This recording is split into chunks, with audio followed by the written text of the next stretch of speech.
Uzun HTML dərsliki 7-ci qism HTML təhlilləgüç. Dərslikning asos mazmuni birinci HTML təhlilləşdə qo'llanilgan kasbiy təhlilləgüçlər. Bular nəhayət ko'p, lekin bu yerda 3 nil misol keltiramiz. Bu bizning xizmat unumimizni oshirishda nəhayət lozimli detallar hisoblanadi. Birinchisi Adobe Dreamweaver, Microsoft Expression Web, Coffee Cup HTML editor. Bularning ko'rinma yuzini ko'rib baxsak, bu Coffee Cup HTML 2018 nashri. Anonki Microsoft Expression Web'ninki ko'rinma yuzi, ama bu Dreamweaver'ninki ko'rinma yuzi.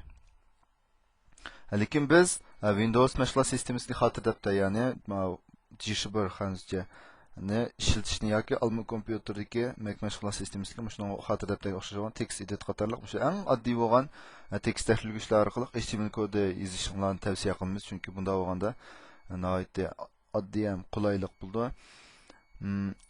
İkinci mazmun 4 bosqich orqali tunji tor bekitingizni e'lon qiling.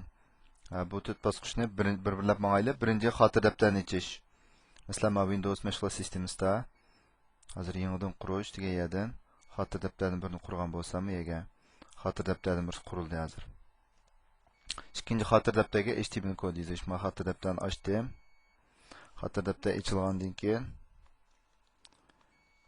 mana HTML kodni mana ustiga keldim. Kelgandan keyin bunu saqladim. Saqlasak bu faqat bir tekst hujjat holatida saqlandi. Endi men buningki 3-chi bosqichda buni HTML oldida saqlash, ya'ni HTML anadan keyin HTML1, HTML bo'lsin bo'ladi, HTML bo'lsin bo'ladi. O'zgartirmasdan keyin desam bu bir torbat hujjat bo'ldi hozir. 4-chi bosqich tor ko'rgüchdə önümünü ko'rish. Bunu biz tor ko'rgüch orqali iç baxsaq, mana bu yerda Internet Explorer'ni tanladim.